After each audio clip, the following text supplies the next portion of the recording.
Lateranense en Roma y es licenciado en Psicología y psicólogo clínico de la Pontificia Universidad Católica de Chile.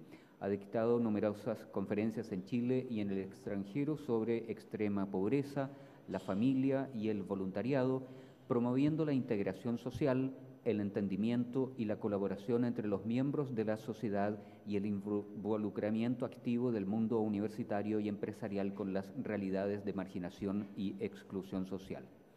Benito. Bueno, muchas gracias. Es una alegría el poder estar acá y además con las tres personas que me acompañan.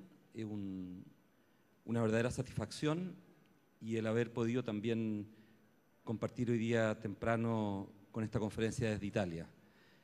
Les quiero presentar a quienes nos van a ayudar a reflexionar hoy día en la mañana. Primero, a mi derecha, al extremo de mi derecha, está Vittorio Corvo. Él es doctor en Economía del MIT, es ingeniero comercial de la Universidad de Chile, es investigador del Centro de Estudios Públicos y profesor de Economía en la Pontificia Universidad Católica de Chile y en la Universidad de Chile. Ha publicado varios libros y más de 100 artículos en revistas internacionales especializadas de economía y en capítulos de libros. Fue presidente del Banco Central de Chile desde el año 2003 hasta el 2007 y actualmente es miembro del Consejo Consultivo del economista jefe del Banco Mundial, del Grupo Consultivo sobre Política Monetaria y Cambiaria del Fondo Monetario Internacional. También es director del Banco Santander, de Endesa, de la compañía Seguro ING y asesor económico de importantes empresas. Le agradecemos a Vittorio el poder acompañarnos y ayudarnos a reflexionar hoy en la mañana. Luego, inmediatamente a mi mano derecha está Ricardo de Tesanos Pinto, que también le agradecemos mucho el estar junto a nosotros. Él es ingeniero comercial de la Escuela de Negocios de la Universidad Adolfo Ibáñez y actualmente se desempeña como presidente de la Unión Social de Empresarios Cristianos, corporación sin fines de lucro, colaboradora de este Congreso Social. Ha trabajado en las compañías Sudamericana Vapores, de la que fue gerente general hasta comienzo del 2005, en Citibank y en la Superintendencia de Bancos e Instituciones Financieras de Chile. Forma parte del directorio del Banco BBVA Chile, de Naviera Niza y de la Sociedad de Inversiones Norte-Sur, y es socio de la administradora de inversiones Los Andes, Sociedad Anónima. Es miembro de la Comisión Nacional Justicia y Paz de la Conferencia Episcopal de Chile y consejero de la Fundación Endeavor. Y a mi mano izquierda se encuentra Diego Olivares, que también le agradecemos a Diego el que nos pueda acompañar. Él es presidente de la Unión Nacional de Trabajadores y director del sindicato del Banco Scotiabank. Estudió electromecánica y cuenta con una trayectoria de más de 20 años como dirigente sindical. Fue presidente del Sindicato Nacional de Trabajadores del Banco Sudamericano, de la Confederación de Trabajadores Bancarios, de la CUT entre el 88 y el 89, vicepresidente de la CUT y secretario adjunto de la Organización Regional Interamericana de Trabajadores, ORIT. Así que vamos a comenzar por Vittorio.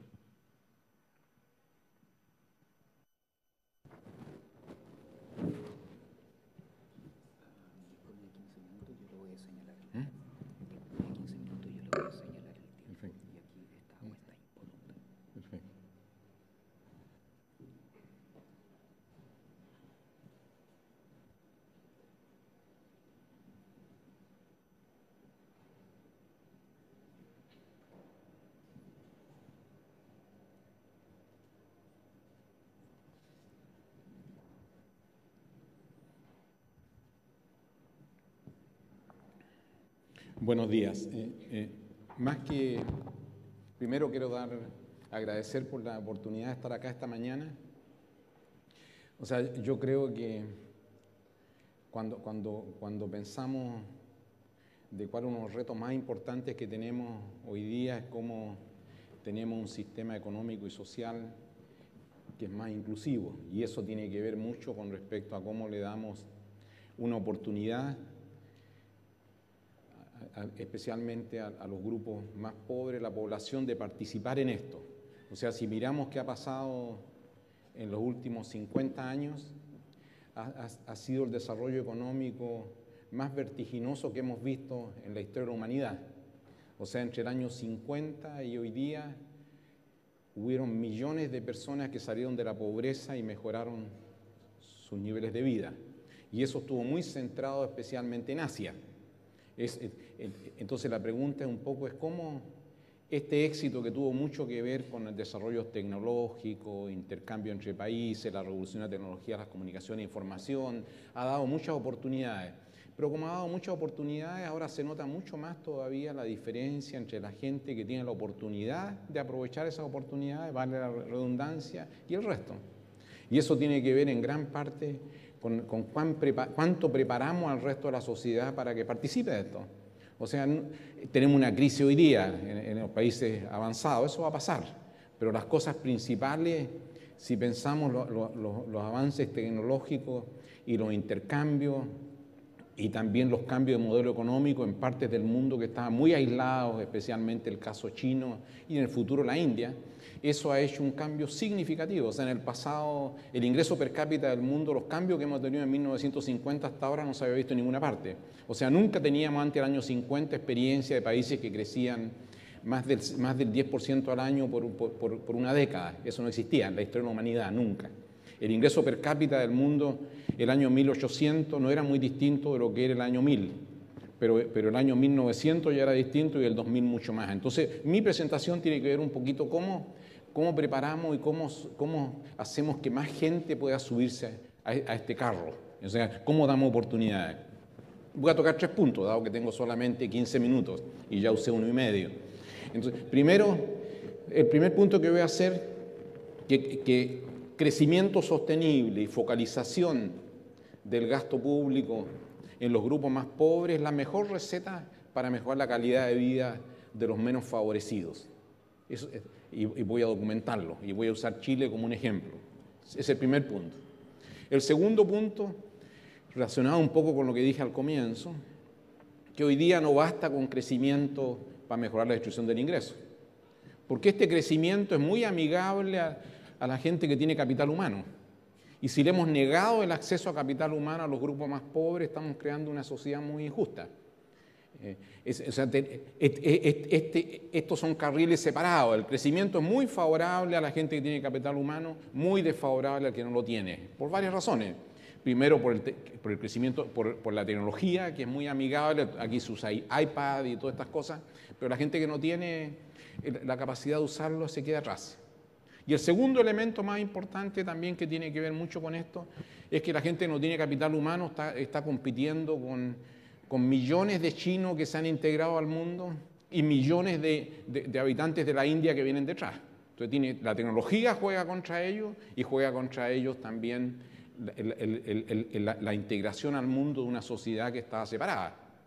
O sea, esto ha hecho maravillas en China, pero también ha creado dificultad para la gente sin calificaciones en el resto del mundo.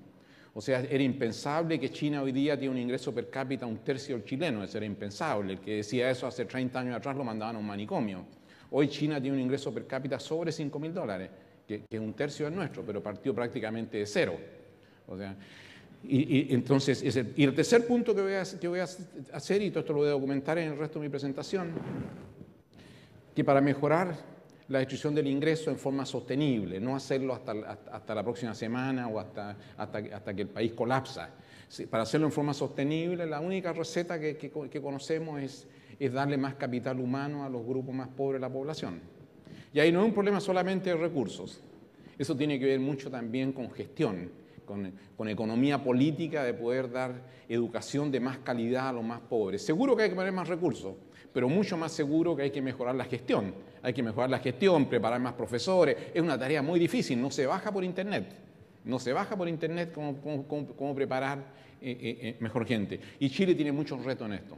Pero voy a documentar, para que no estemos tan tristes, voy a documentar algunos elementos. Primero, en los últimos 30 años, gracias a las reformas que hemos hecho en Chile de políticas e instituciones, digo 30 años, este es un modelo chileno, no es un modelo de uno o de otro. Chile ha aumentado considerablemente su nivel de ingreso per cápita, el país que más ha progresado en América Latina, en cualquier estadística, y también la calidad de vida de su población, que uno nunca hubiera pensado tampoco hace 20 o 30 años atrás que íbamos a estar donde estamos hoy día. Y esto ha sido el resultado principalmente del mayor crecimiento económico, sin ninguna duda. Eso ayuda, crea oportunidades de empleo, pero también focalización del gasto en los más pobres. O sea, lo que se ha hecho en salud a través del tiempo, lo que se ha hecho con menos éxito en la parte de educación, pero especialmente lo que se ha hecho en salud, acceso. Chile tiene hoy día mejores estadísticas de acceso a agua potable y alcantarillado que países con nombres más bonitos como Estados Unidos o Canadá. Y eso ha tenido que ver con la forma en la cual se hizo la privatización de estos sectores en Chile en los últimos 20 años. Como resultado, hoy día es el país de la región que más ha progresado en mejorar los indicadores de mortalidad infantil. Si mejoran el promedio, los pobres han mejorado mucho más, porque ellos partían de más abajo y este es el promedio. También en acceso a agua potable y electricidad, como les decía, tratamiento de agua servida y esperanza de vida al nacer. En el índice de desarrollo humano que hace las Naciones Unidas, porque ingreso per cápita es una variable que está afectada, puede haber una distribución de ingresos muy desigual. Cuando hablamos en China que el ingreso per cápita es $5.000, tenemos zonas costeras con ingresos per cápita de 15.000. En una piscina de promedio de 90 centímetros uno se ahoga si no sabe nadar y se da donde hay 1,40 m o 1,50 m. Entonces el promedio engaña. Pero no hay duda, si miramos un indicador más agregado, que es lo que hace en este indicador de desarrollo humano las Naciones Unidas, que ha participado Joe Stiglitz y que ha participado otra gente, Chile hoy día en desarrollo humano está igual que Estados Unidos. Estábamos muy atrás hace 15 o 20 años atrás. Pero hoy día en desarrollo humano estamos igual que los Estados Unidos, igual que Costa Rica. Y le voy a mostrar los números para que no. Entonces, si miramos primero, Chile es el único país de la región que en los últimos 30 años ha mejorado significativamente su posición relativa versus los países de la OECD. Es el ingreso per cápita chileno versus el ingreso per cápita de la OECD. Llamé 100 esa posición relativa del año 80, hoy día estamos como 35% por encima. En cambio, todo el resto abajo.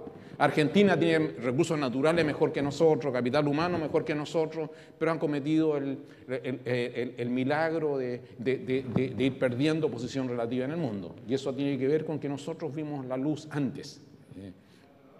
Entonces les muestro tasa de mortalidad infantil. En Chile es muy parecida a la tasa de mortalidad infantil que Estados Unidos. Eso no era verdad hace 20 años atrás, pero hoy día tenemos una tasa de mortalidad infantil muy parecida a los Estados Unidos y la más baja de América Latina. La más baja de América Latina. Acceso a agua potable, acceso a las madres a leche para sus hijos. Ha jugado tanto el aumento del empleo como también el gasto social. Esperanza de vida al nacer, estamos en empate con Costa Rica y Estados Unidos. Tenemos la misma esperanza de vida al nacer. Eso no era así. Hace 20 años atrás nosotros estábamos muy por debajo de Estados Unidos, muy por debajo de Costa Rica. Hoy día tenemos la mayor esperanza de vida al nacer. Si miramos personas en situación de pobreza, tenemos una situación de pobreza la más baja de América Latina, lejos. Podemos diferir si se mide acá, si un punto más, un punto menos, pero eso es lo que ha pasado.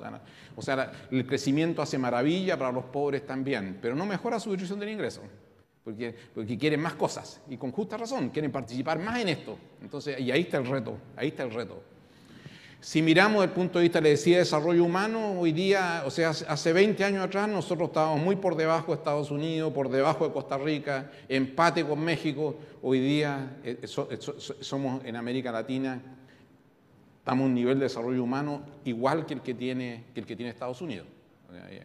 Entonces, y Estados Unidos tiene un ingreso per cápita más de 3 veces el de nosotros. O sea, es una gracia que tengamos el mismo desarrollo humano, donde medimos N indicadores sociales y donde ingreso per cápita es una de las variables, pero en las otras variables hemos avanzado tanto nosotros que hoy día nos consideran que estamos en el mismo nivel de desarrollo humano. Ese era mi primer punto. O sea, hay oportunidades porque tenemos una maquinita que funciona bien. Si uno quiere llevar a los niños al colegio, primero el auto tiene que andar, el auto anda. Después tenemos que elegir las calles correctas y todas las cosas, en que no peleen los niños entre el auto, el resto. Pero primero tenemos la maquinita funciona. Esta maquinita funciona. Pero no es tan fácil mejorar la distribución del ingreso. A pesar de todos estos avances, Chile sigue mostrando una distribución del ingreso muy desigual, lo cual crea problemas en la convivencia democrática, crea problemas desde el punto de vista de sostener un modelo que ha sido tan exitoso. Entonces el problema de distribución de ingresos es un problema, que es una asignatura pendiente. Y esto es una de las grandes preocupaciones también del Papa Benedicto XVI, en su encíclica cuando dice la desigualdad no solo tiende a erosionar la cohesión social y de este modo poner en peligro la democracia, sino que tiene también un impacto negativo en el plano económico. Y él sigue por sus efectos en la convivencia social, sostenibilidad del sistema. Entonces, si miramos, hemos mejorado, pero poquito. Si estoy mostrando Chile el 2000, el 2003 y el 2009. La última línea del coeficiente que mide la desigualdad, el coeficiente de Gini ha bajado de 0,564, 0,552, 0,524. Si miramos la distribución del ingreso por cosechas de la población, ha mejorado más, porque en el tiempo, en la gente más joven, un trabajo que ha hecho Pablo Spiller en la Universidad Católica muestra de que eso ha mejorado. Pero seguimos teniendo una distribución de ingresos no tan mala como la de Brasil, que ha mejorado en el margen. La Argentina, los números son medio raros en Argentina, pero también esto es solamente zona urbana. En Chile es todo el país, así que no es comparable con la de Argentina. Si miramos, Colombia tiene peor que nosotros. El único que tiene mejor que nosotros en forma significativa por mucho tiempo es Uruguay. Y Uruguay es una sociedad y también Costa Rica, que no está acá.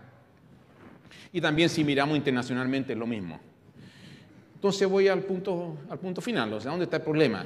O sea, ¿cuál es la tarea pendiente? Y esto lo he repetido yo, si alguien me ha escuchado otras veces, lo he repetido al cansancio de los últimos 15 o 20 años.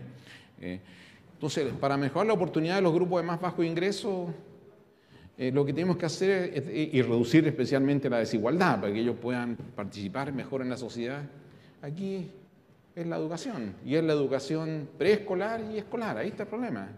O sea, los resultados son horribles para arriba. No sacamos nada con tener cosas que le llamamos universidades. Estamos estafando a los estudiantes. La gente llega a la universidad pensando que va a la universidad, pero va a completar su educación. Pero no la tuvo antes. Y eso es carísimo para la sociedad. Es carísimo para la sociedad, hay que hacer trabajo antes. Esa gente llega con una tremenda mochila y le estamos vendiendo educación con tarifas de universidad para completar la secundaria.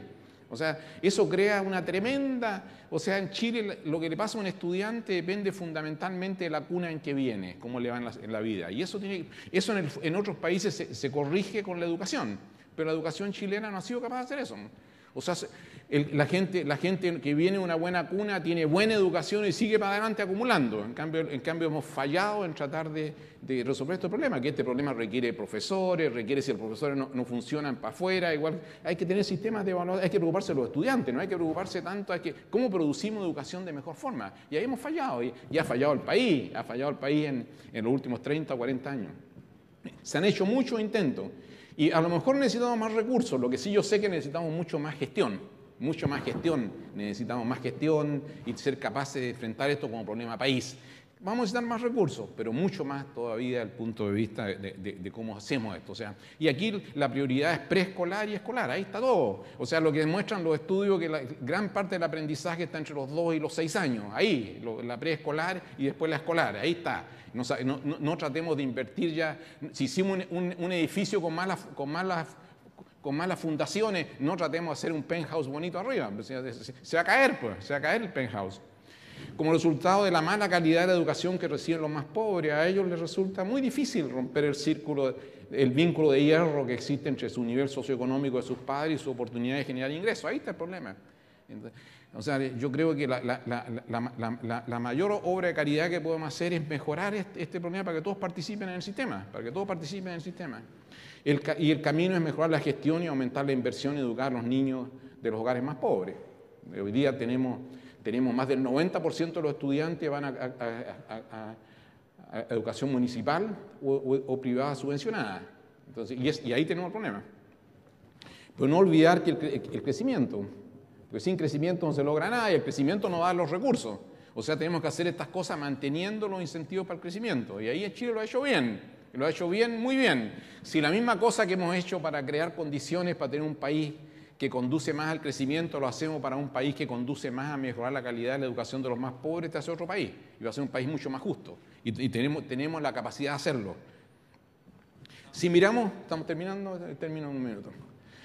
Si miramos los resultados de las pruebas de lectura en los test PISA recientemente, miramos a través del tiempo, la brecha es brutal entre el grupo alto y los grupos bajos. Y eso tiene que ver de dónde vienen, nada más. O sea, no somos capaces de acortar esta brecha a través de la educación. Y esto ha pasado, aquí tengo la última década, pero desde cuando tenemos estos números.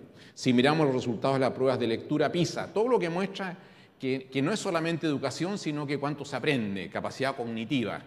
Crecimiento se explica por capacidad cognitiva, capacidad de generar ingresos por capacidad cognitiva. Toda la capacidad cognitiva hay una tremenda diferencia con respecto a la educación que tienen acceso, que depende de su nivel socioeconómico, en vez de haberlo mejorado en la educación. También si miramos especialmente en matemáticas, las diferencias son abismantes, desde el grupo de más bajo ingreso hacia arriba. O sea, la educación en Chile ha fallado. Y si no resolvemos ese problema, como digo, nosotros, el resto es música. Entonces, si queremos resolver el problema de tener una sociedad más justa, de que una parte mucho más grande de la sociedad participe en los beneficios que nos ha creado en Chile el habernos abierto al mundo, estabilizado la economía, desarrollar instituciones, hay mucho más que hacer todavía, pero la gran esperanza es de que tenemos una economía que funciona.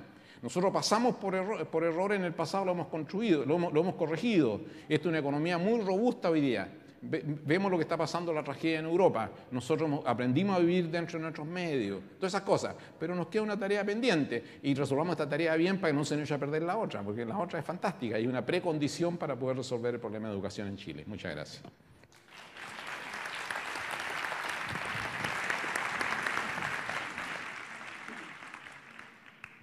Antes de recibir a nuestro siguiente expositor, les recuerdo que, al igual que ayer, se van a recibir preguntas de manera escrita, las van a acercar las personas con polera naranja. Gracias.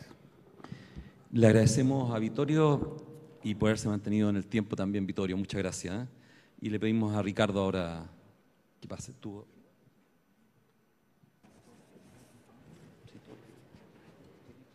No.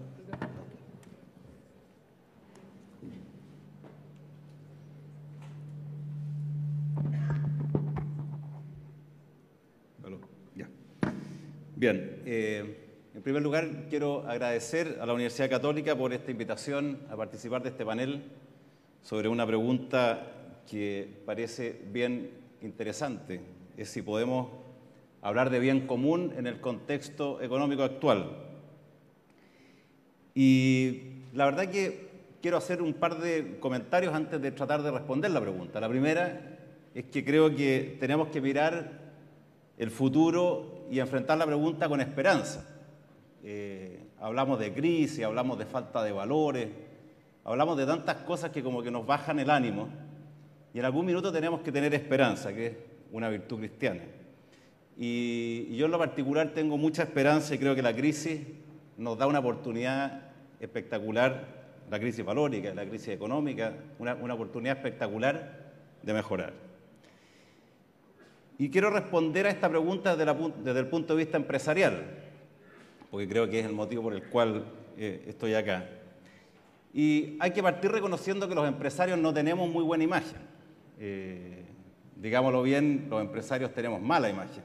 Ayer el profesor Maflug mostraba algunas encuestas y la verdad que no es muy bueno el nivel de aprobación.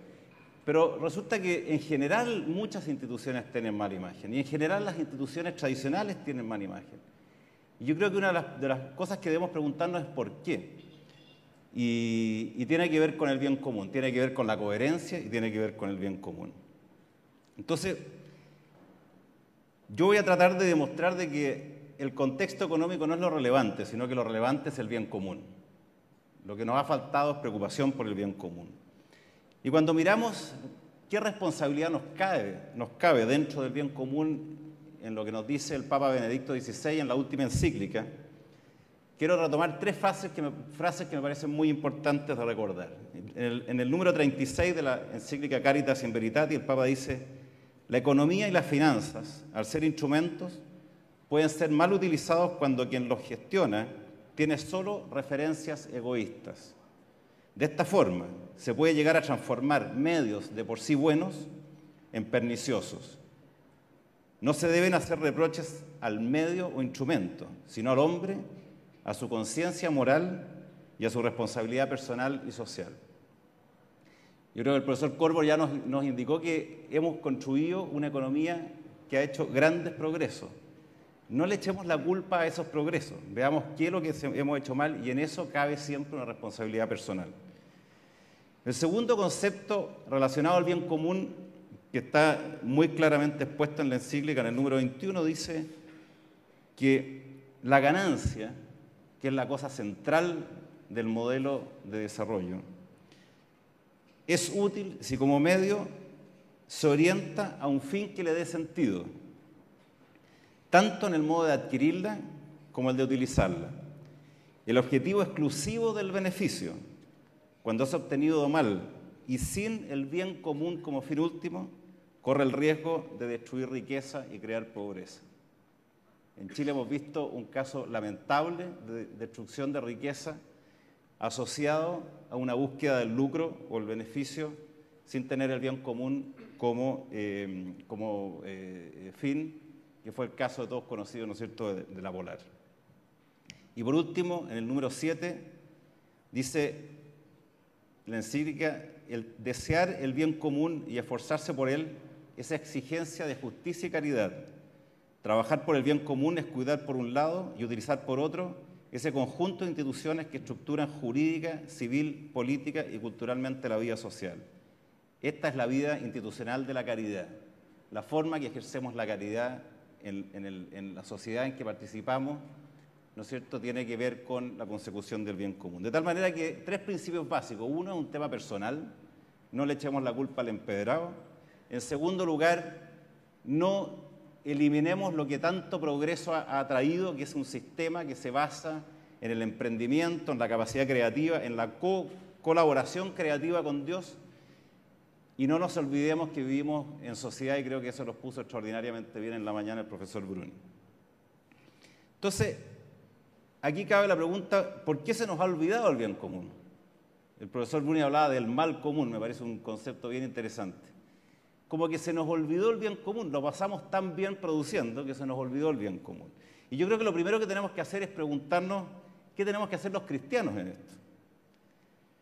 ¿Cómo construimos una sociedad más justa, una sociedad que considere, ¿no es cierto?, los principios de la doctrina social de la Iglesia? ¿Cómo iluminamos a la sociedad con estos principios? Y por eso que decía al comienzo de la exposición de que la esperanza es algo que no podemos perder. Hay una riqueza extraordinaria en la doctrina social de la Iglesia, pero primero tenemos que partir por casa.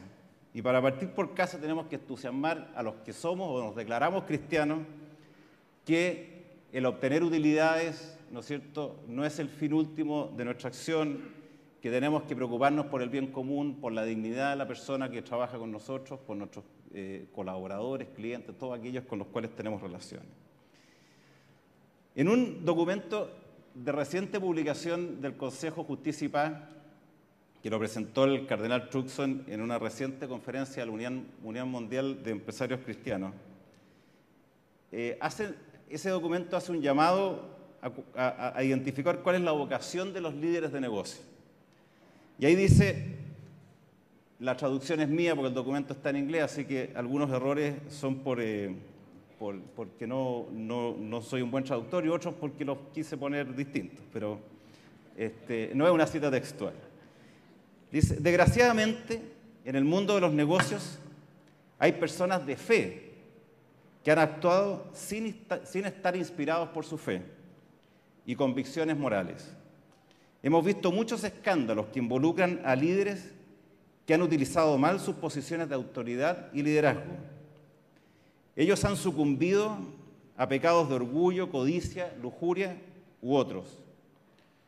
No solo en los casos más conocidos, de los que apena tanto saber, lo que también es trágico, noten esto, lo que también es trágico es que hay cristianos que no cometiendo actos ilegales o actividades escandalosas, se han acomodado al mundo olvidándose de Dios como si no existiera. Cuando los líderes de negocios cristianos fallan en vivir el Evangelio en sus organizaciones, sus vidas esconden más que anuncian la auténtica cara de Dios y la religión. A mí esto me parece muy relevante para entender cómo la empresa, el empresario,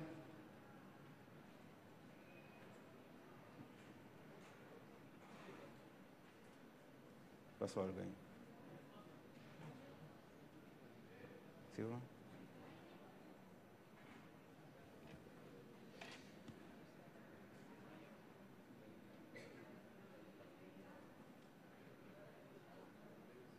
¿Seguimos? ¿Hay médico? Ya. ¿Está atendido? Ok, sí. Gracias. Como en tantas situaciones vemos, ¿no es cierto?, que ¿cómo se llama?, que se nos olvida o escondemos la fe y por lo tanto escondemos, como dice el documento, la cara de Dios. Y aquí, este documento del Consejo Justicia y Paz señala un asunto que me parece fundamental, que tenemos que recordar, no solamente en la vida empresarial, yo creo que en la vida, en cualquiera que a uno le toque vivir, que habla de que los cristianos nos hemos acomodado a vivir una vida dividida, en la cual separamos la fe que profesamos de nuestras vidas diarias. Y la verdad que eso es muy cierto, y la verdad que ha sido algo que ha estado muy presente en la actividad empresarial. Se nos olvida, somos cristianos de sábado y domingo nomás, y de lunes a viernes como que no tenemos tiempo. Por lo tanto, el principal desafío que tenemos para poder anunciar esto que le da, ¿no es cierto?, el sustento ético y el sustento de largo plazo a la obtención de utilidades, que es, ¿no es cierto?, la preocupación por el bien común y la dignidad de la persona, tenemos que ser coherentes y anunciar, más que con nuestro discurso, con nuestro ejemplo, lo que estamos predicando, lo que pensamos. La actividad empresarial es una actividad más relacionada con el actuar que con el predicar. Y los buenos empresarios se notan en sus actos más que en su discurso. Así que yo no debo ser un muy buen empresario. Y esto nos lleva también a otra obligación como cristianos, que no solamente dar, no solamente producir, sino que también recibir. Y el recibir se relaciona con el prepararse éticamente, moralmente, preparar a nuestros colaboradores, preparar también a nuestros trabajadores en aspectos que tienen que ver con la forma que hacemos nuestra acción. Y en eso, en USEC, y aquí pasa un aviso, hemos estado desde hace un año trabajando en la misión empresarial, que justamente lo que pretende es comunicar principios básicos de la doctrina social de la Iglesia a la actividad diaria de las empresas. Entonces, después viene el desafío, porque esta es la parte más fácil, que es convencer a los que somos cristianos. Después tenemos que convencer a los que no son cristianos. Pues yo me preguntaba, si una persona busca trabajo, no puede decir voy a trabajar con una empresa que sea el empresario, los ejecutivos sean cristianos. No tenemos tantas oportunidades de trabajo como poder seleccionar. Mucha gente le toca trabajar con gente que, digamos, no profesa nuestra fe, pero muchos de ellos, y sorprende, son gente de buena voluntad. A veces nos dan grandes lecciones. Y para ello, ¿no es cierto?, tenemos que comunicar en la práctica lo que pensamos. Y eso tiene que ver con identificar qué es lo que hacemos, cuál es la función básica de la empresa, qué es lo que producimos. Producimos bienes que resuelven necesidades, producimos bienes, servicios que resuelven necesidades reales o hacemos cosas que están apartadas de lo que realmente la gente requiere. Es una primera pregunta. Buenos servicios y solidaridad con los más pobres. Nosotros siempre tenemos que preguntarnos, ¿no es cierto?, en lo que hacemos, en qué estamos colaborando con esta sociedad que, como decía el profesor Corvo, ha mejorado tanto, pero le falta agregarle algo y no sustituir una cosa por otra, sino que agregar a lo que hemos logrado hacer. Segundo, organizar el trabajo de manera productiva y humana. Ofrecemos un trabajo digno, nos preocupamos de nuestros empleados, dejamos que nuestros empleados y colaboradores desarrollen sus talentos. Tantas veces vemos situaciones en las cuales damos instrucciones y no estamos dispuestos a aceptar que quienes trabajan con nosotros desarrollen sus propios talentos, su creatividad y participen también en la obra creadora de la empresa. Y en tercer lugar, usamos los recursos de manera responsable y compartimos el progreso de manera equitativa. Esto tiene que ver, ¿no es cierto?, con cómo cuidamos los bienes, cómo cuidamos la ecología, pero también cómo distribuimos los beneficios. Nosotros, si creamos riqueza, no solamente estamos creando riqueza material, sino que también creamos bienestar. Y ese bienestar tiene que ser repartido. Y esto no depende de las políticas del gobierno ni nada, depende de lo que cada uno de nosotros haga en relación a los públicos con los cuales trabaje. Si logramos traspasar esos principios, vamos a lograr, ¿no es cierto?, impregnar de los principios de la doctrina social de la Iglesia, no solamente a los que creemos y somos católicos, sino que a toda la gente que de buena voluntad hace negocio y hace empresa. Y de ahí se deberían una serie de preguntas, pero yo, como estamos en el tiempo, diría que lo fundamental es que quienes somos líderes en cualquier organización tenemos que demostrar coherencia entre lo que decimos y lo que hacemos. Muchas gracias.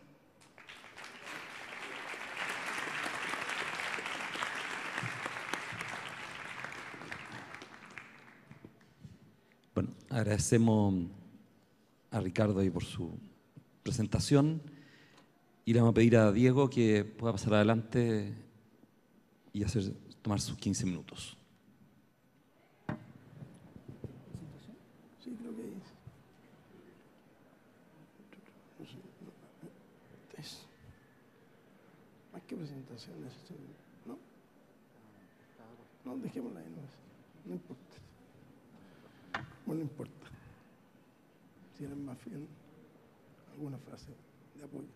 Bueno, yo quiero agradecer a la Universidad Católica la participación en este congreso y lo hago desde la perspectiva como un dirigente sindical vinculado también al mundo cristiano y a la Iglesia y tratando de responder particularmente esta pregunta de cómo, si podemos hablar del bien común en el contexto económico actual.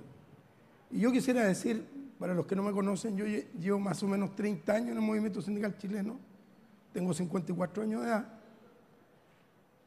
y participo desde el año 82 más o menos, épocas difíciles del movimiento sindical del país, y donde probablemente se instauró el actual modelo tan exitoso que se defiende en nuestro país, que de alguna manera es reflejo también de un modelo a nivel mundial, pero que ya hemos estado viendo los resultados de aquello.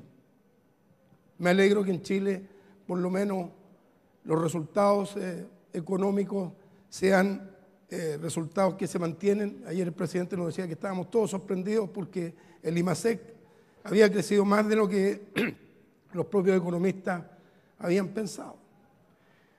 Y yo quiero afirmar frente a la pregunta que efectivamente yo creo que es posible hablar del bien común en la actual situación de Chile. Hace 20 años me correspondió participar en mi calidad de dirigente sindical, junto a Manuel Busto y Arturo Martínez, dirigente de la época, en los acuerdos que se hicieron entre los empresarios y el gobierno de la época, recién recuperada la democracia. Y la verdad que esos resultados nos dieron, ese diálogo nos dio un resultado poniendo el bien común en el centro, extraordinarios resultados. Creció la economía, bajó la cesantía, subieron las pensiones, aumentó la indemnización y hubo paz social. Sin embargo, ¿qué es lo que nos ha pasado después? Y yo le digo a muchos amigos míos, empresarios, que nosotros sufrimos el pudahuelismo, porque cada vez que estamos en el extranjero, cuando vamos a eventos internacionales, somos muy amigos, nos felicitamos entre todos, pero volvemos a Pudahuel y nos olvidamos de esa amistad. Nos olvidamos de las cifras, nos olvidamos de todo aquel, apoyo y respeto que se nos tiene afuera por diferenciarnos, muchas veces, como aquí se ha dicho, con nuestros vecinos. Sin embargo, yo debo recordar que la doctrina social de la Iglesia, a partir de la encíclica Rerum Novarum, nos señala el derecho y el deber del trabajo, las condiciones que éste debe ejercerse. Y yo creo que efectivamente una de las tareas pendientes en Chile es precisamente estas tensiones que van acumulando, este diferencial que aquí también se hablaba recién que no hemos podido resolver, que es el tema de la distribución de la riqueza. Es un tema que efectivamente puede que los resultados macroeconómicos tengan un resultado extraordinario, como en la práctica lo es, y aquí se ha demostrado. Pero en lo concreto vemos una situación de desigualdad que va corroyendo de manera alarmada todo el tejido social. Aquí prácticamente las organizaciones sociales han desaparecido, salvo hoy día el resurgimiento de los estudiantes. El movimiento sindical es un movimiento prácticamente ausente en la vida social del país. Sin embargo, yo diría que en Chile no es que no exista trabajo, existe trabajo. Pero también, ¿qué tipo de trabajo? ¿Qué calidad de trabajo tenemos en Chile hoy día y qué calidad de salario?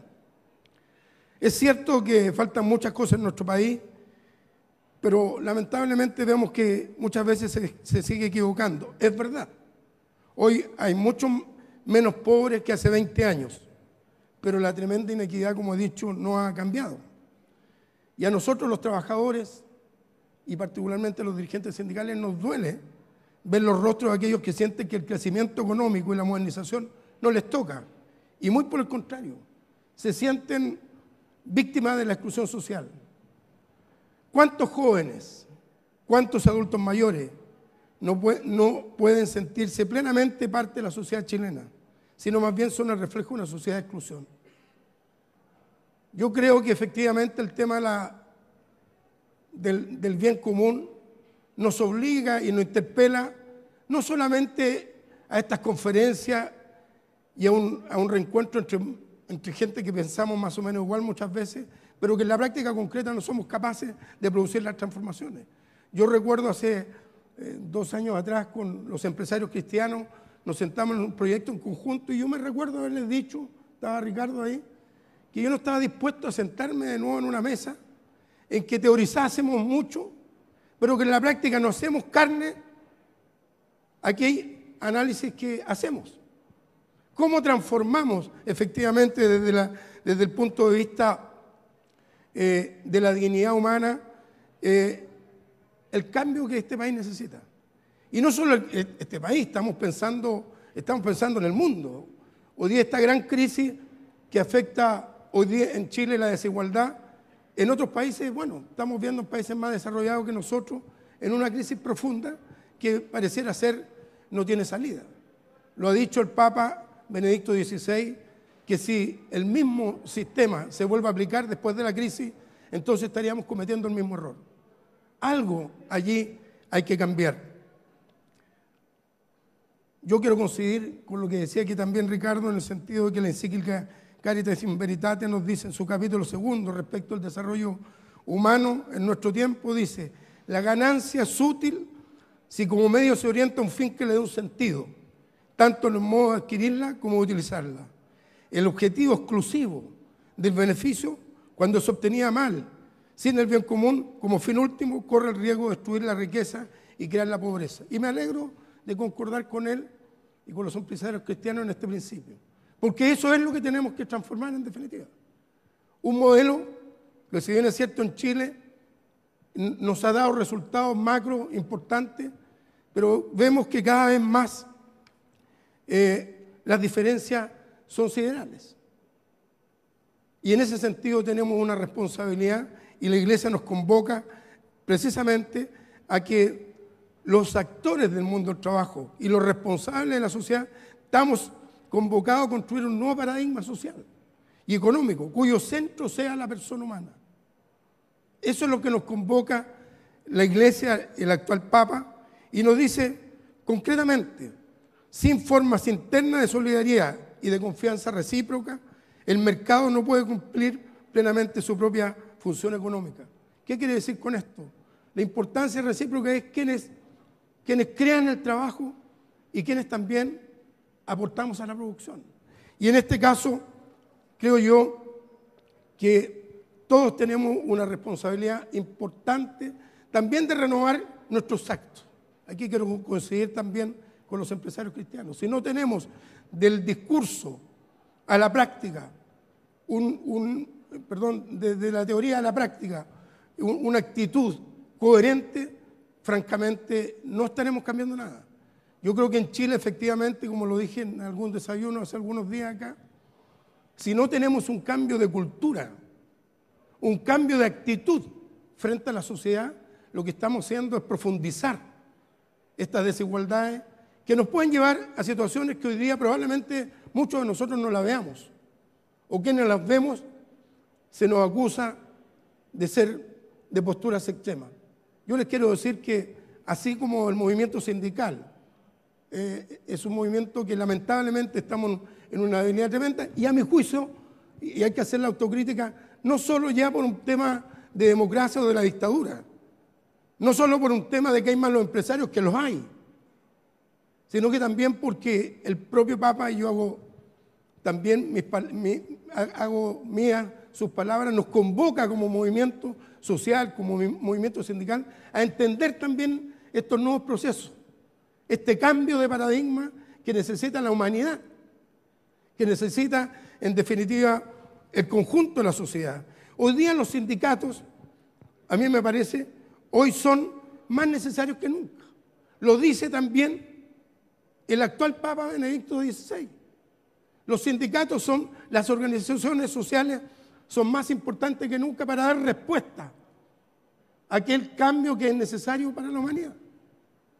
El actual modelo de desarrollo, lo hemos visto en el mundo, repito, es un modelo fracasado. Si intentamos efectivamente con el mismo, digamos, con el mismo modelo pretender solucionar el problema que tiene hoy día la humanidad, vamos a romper, vamos a nuevamente a cruzarnos con el mismo error, y lo ha dicho el Papa, no son palabras mías. Termino diciendo de que nos hace falta un cambio de cultura por el bien común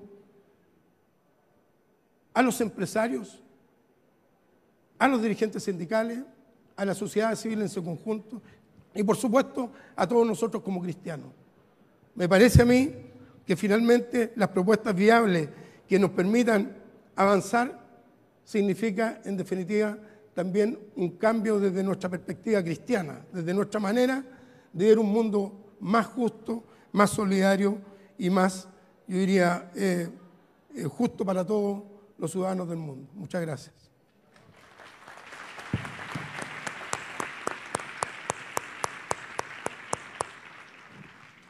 Bueno, agradecemos a Diego por sus palabras. Tenemos unos minutitos ahora, me parece que son 10 minutos los que nos quedan nomás por el tiempo. Moderador, ¿un poco más? Ya, unos 15 minutos, porque llegaron muchas preguntas. Pero quería partir por una primera pregunta que me surgió con la exposición de Vittorio. Cuando hablaste no se hizo referencia al salario mínimo, no se hizo referencia a la reforma tributaria, a la distribución de las utilidades de las empresas. Y pusiste el ejemplo de China, y justamente los economistas están alertando que en China se están construyendo dos Chinas, que algo dijiste ahí, entre la costa y el interior. Y el ingreso, por supuesto, de la costa es muy alto, más alto que Chile, inclusive en algunas ciudades, y el del interior es tan bajo como el de algunos países de África, de los más pobres. Y se está armando ahí también, a pesar de todo su crecimiento, un ambiente de desigualdad que puede ser muy explosivo también para China. Y en el caso específico de Chile, cuando uno habla del salario mínimo y de la tercerización que se ha producido en el mundo laboral, lo que ha afectado los ingresos de los trabajadores, y cuando la reforma tributaria no contempla el que las utilidades, ¿no es cierto?, invertidas paguen tributos significativos porque se quiere favorecer, por supuesto, el crecimiento, y que no vayan a parar parte de estas utilidades a quienes las han producido, los trabajadores. ¿Cómo poder articular allí algo que a mediano y largo plazo tú planteas la educación, pero en el corto plazo, cómo los trabajadores pueden ser más partícipes de los frutos de ese crecimiento de manera inmediata, que lo están, por supuesto, ellos generando, y no solamente que esto quede en manos del mercado? ¿Cómo podría ser ahí? O sea, no hay duda que una solución que se ha intentado en muchos países es la solución fácil, pensando que doblando el salario mínimo se arregla el problema. Lo que termina eso muchas veces es generando mucho más desempleo en la gente que se le dobla el salario mínimo. O sea, tenemos pruebas que hemos hecho por generaciones. O sea, los precios importan. O sea, si se dobla el precio de la micro, menos gente va a usar la micro. Entonces yo creo que el salario mínimo, no hay duda que es muy útil cuando hay grupos que tienen una posición de negociación muy débil. Entonces el salario mínimo tiene sentido desde el punto de vista de gente que no tiene ninguna otra forma de protección social. El salario mínimo juega su rol. Pero la forma, dado que, como muy bien dices tú, de que esto va a tomar tiempo, la educación, entonces se requiere algo en el intertanto. Y en el intertanto tiene un rol muy importante la empresa, tiene un rol muy importante también las universidades y los colegios de formación técnica. Hay que hacer mucho más para mejorar el capital humano del trabajo que tenemos hoy día. Entonces yo creo que hay que hacer un esfuerzo mucho más serio en el país en lo que es capacitación laboral, para de esa forma mejorar la capacidad de los trabajadores de aumentar su productividad. Y eso va a llevar a aumento de salario, y esa es la forma mientras tenemos más tiempo para resolver el problema de fondo, que es la educación. O sea, si hoy día estamos acá preocupados de la destrucción del ingreso, no quiero ni pensar cómo va a ser 20 o 25 años de ahora si no resolvemos el problema. O sea, el mundo que van a vivir mis hijos, mis nietos, va a ser un mundo mucho más difícil que el actual. Porque si hoy día hay desigualdad, la desigualdad es brutal por el avance tecnológico, la velocidad que va el avance tecnológico. Ya es difícil para nosotros mantenernos al día con el avance tecnológico comparado con gente que tiene mejor capacidad de absorber eso. Por eso yo creo que la capacitación va a ayudar. En China hay problemas, claro, eso muestra que estos problemas están en todas partes. O sea, en China en la década del 50 se murieron 15 millones de chinos o 20 millones de chinos de hambre. Hoy día han sacado 400 millones de chinos de la pobreza, pero también ha creado diferenciales importantes en el ingreso. Y eso los chinos tienen que enfrentarlo. Entonces, ¿qué es lo que están haciendo? Tener una economía que crece, tener una economía que antes era, que hace 50 años era una economía que había pasado de ser la segunda economía del mundo a una de las últimas del mundo, porque China con la India era la mitad del mundo hace 250 años. En la mitad del mundo era China y la India. India un poco más grande que China. Los dos sumados eran la mitad del mundo. Llegaron a ser juntos menos de 10% del mundo. Pero en el avance de los últimos 60 años salió mucha gente de la pobreza, pero de nuevo se crean diferencias y los chinos tienen que usar esos recursos hoy día, los recursos que han generado para resolver problemas. Tienen un programa ahora para construir 38 millones de viviendas sociales. Pues se dan cuenta que hay un problema. La gente quiere participar de los frutos. Entonces parte de los recursos que genera el modelo se están usando para viviendas sociales. En Chile también hay un programa de viviendas sociales que viene de mucho tiempo. Pero el salario mínimo es una solución fácil que lo que crea más que todo es desempleo y miseria. Hay hartas preguntas para Vittorio, pero vamos a hacer una a Ricardo. Dice que si bien es cierto la responsabilidad en el bienestar de los trabajadores en parte del Estado y parte de la empresa, pero ¿qué pueden hacer hoy día las empresas para incentivar el bienestar y la dignidad de sus trabajadores en el ámbito legal? A ver, en este asunto yo creo que hay quizás dos consideraciones. Uno, creo que puede hacer la empresa dentro de la empresa, y eso creo que tiene gran impacto, ¿no es cierto? La empresa debe preocuparse de las condiciones de trabajo de su gente, preocuparse de su capacitación, preocuparse de sus condiciones salariales.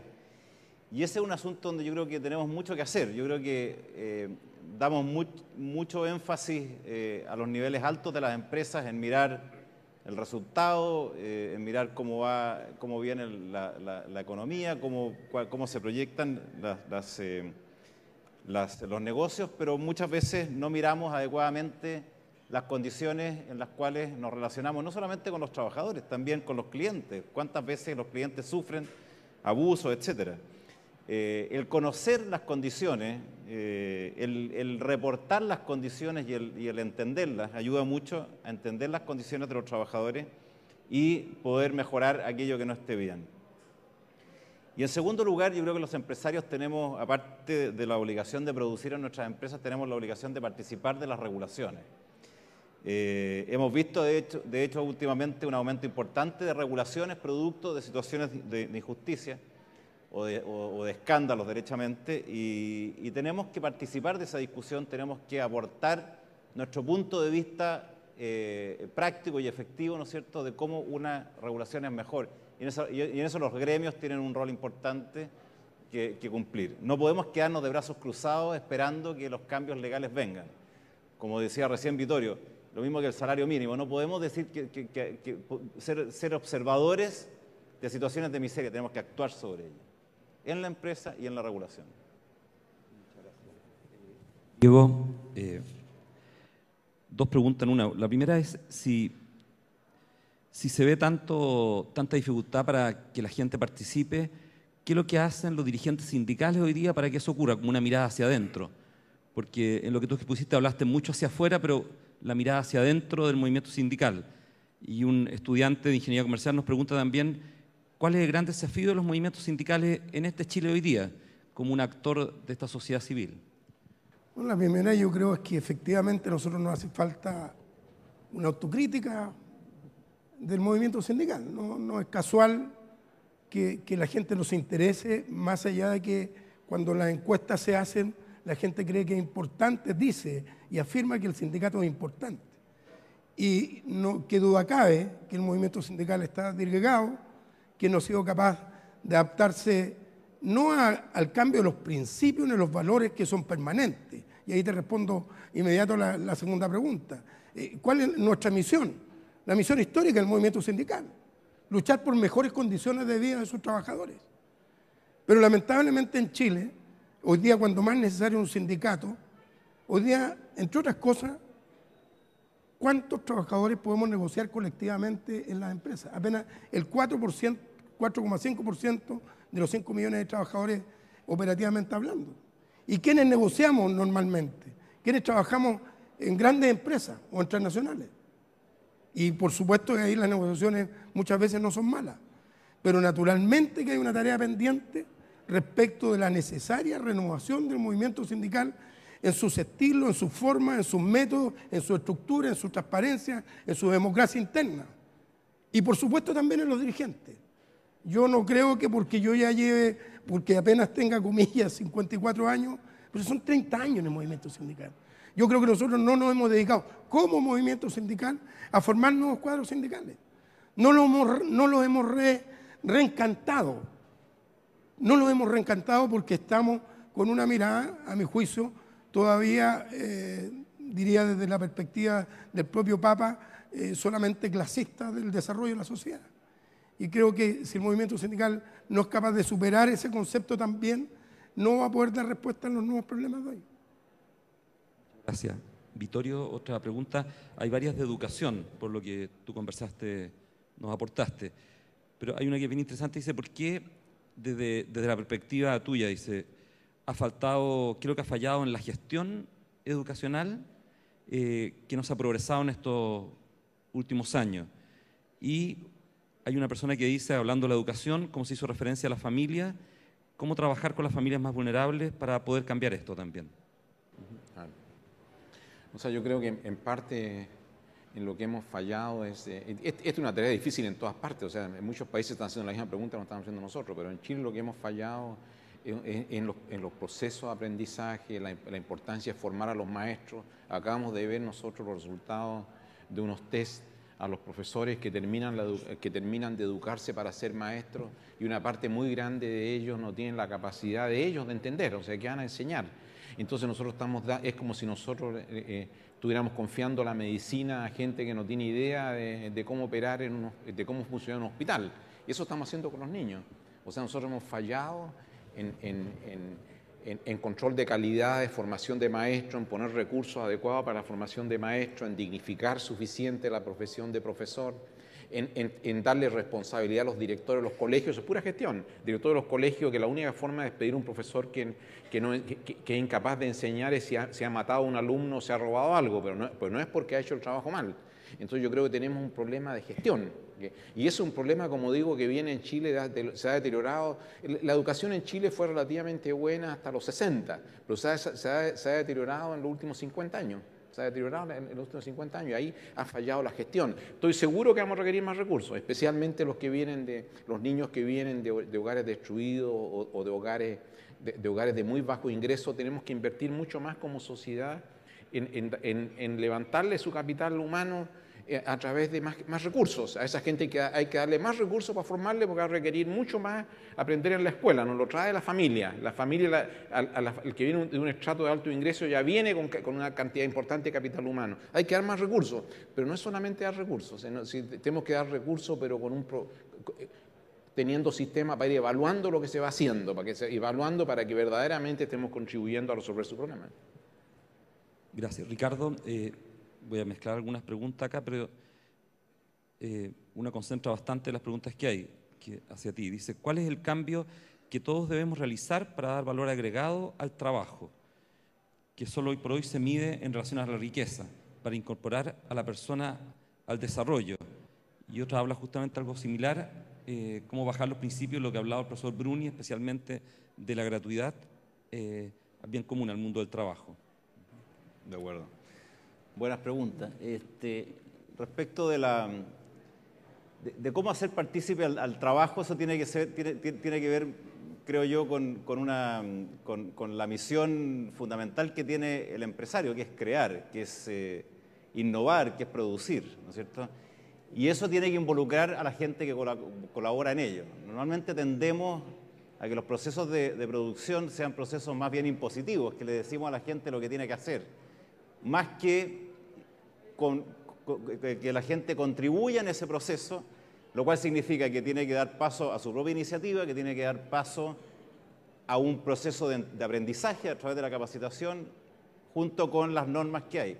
Y normalmente lo que uno observa es que cuando se abren esas oportunidades, a la empresa le va mejor y por lo tanto hay más recursos para distribuir en quienes han colaborado en ello. O sea, se produce, creo yo, y tengo experiencia práctica, ¿no es cierto?, de que se produce una situación súper constructiva.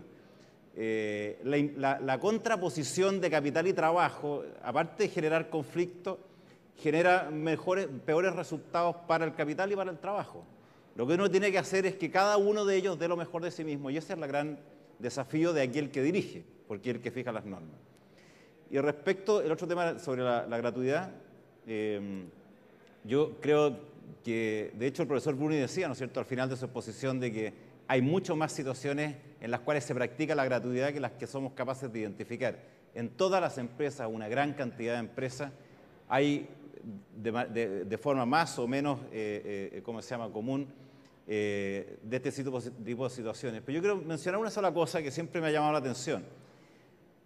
La institución que mide el clima laboral en las empresas en Chile, que a través de la encuesta que hace el Great Place to Work, que es una encuesta que se publica, si uno relaciona la imagen que tienen las empresas que tratan bien a sus empleados con la imagen que tienen esas empresas en el mercado, las marcas que ellos, ¿cómo se llama?, comercializan, y el reconocimiento de esas marcas, la relación es muy grande. ¿Por qué? Porque quien trata bien a su cliente, trata bien a su empleado, y no puede tratar bien al cliente si trata mal al empleado. Siempre hemos dicho que el que le da de vivir a las empresas son los clientes, por lo tanto hay que tratar bien a los clientes. Bueno, la lógica de tratar bien al cliente y mal al empleado no funciona. La lógica que crea, construye, que da posibilidades de desarrollo al empleado es cuando ambas cosas andan de la mano. Y esas ambas, si van de la mano, son, para decirlo en jerga empresarial, buen negocio para la empresa y para quienes colaboran. Gracias. La última, yo creo, para Diego, dice, ¿qué lugar tiene la dignidad y valoración del trabajo humano en el descontento que ha emergido recientemente a pesar de la mejora de algunos indicadores?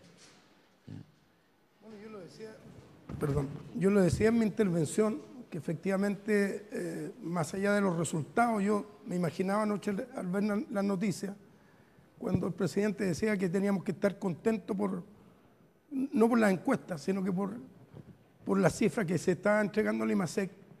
Francamente, yo decía, bueno, ¿qué piensan la mayoría de los sectores más pobres? Que sienten que ese crecimiento y ese desarrollo no efectivamente llega a ellos como trabajadores. Y quiero agregar un punto más, perdona la pregunta de delante.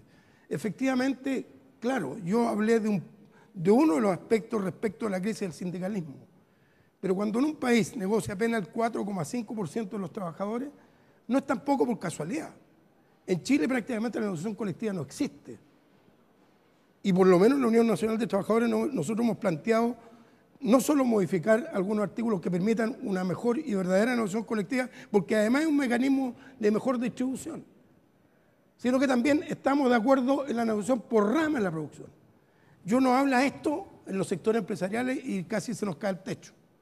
Y no estamos diciendo otra cosa que, por ejemplo, acabamos de firmar un acuerdo, la Unión Nacional de Trabajadores, con el sector agrícola, entre los trabajadores agrícolas, todo el sector agrícola, digamos, afiliado a nuestra organización, junto con la Sociedad Nacional de Agricultura, donde durante 4 años de diálogo logramos construir y acercar postura respecto, por ejemplo, a los trabajadores temporarios. Que no es todo, ¿verdad? No es todo, pero damos pasos que vamos generando confianza que nos permitan mirar ese instrumento como un instrumento importante. Y termino con otro ejemplo. Ustedes se acuerdan de la huelga ya de hace 5 años en los forestales, en donde murió un trabajador asociado nuestro.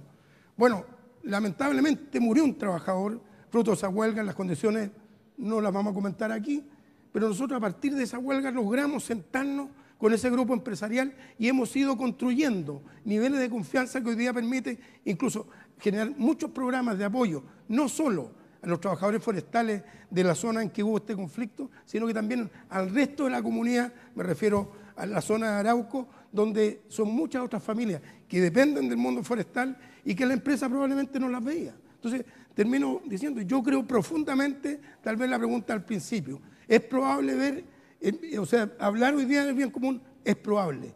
Y yo diría más, es un imperativo moral, tanto para los trabajadores, para los empresarios y para la sociedad en su conjunto. Agradezco, quería recordar, y me gusta mucho estar en este patio hoy día acá porque considero que en esta casa de estudio, como las otras que están contribuyendo, es muy necesaria esta reflexión y le hemos quitado el cuerpo desde hace mucho tiempo. Y recordaba que a mediados de los 90, en una entrevista que me hicieron en el diario, dije que era muy difícil sostener el crecimiento sin solidaridad. Y un dirigente empresarial cercano, conocido, me respondió a través de la prensa, me dijo, con solidaridad no crecemos. Esa fue la respuesta. Y la verdad es que yo creo que se demuestra que al no construir fraternidad es muy difícil poder efectivamente, ¿no es cierto?, colaborar con el entendimiento y con el desarrollo de un país.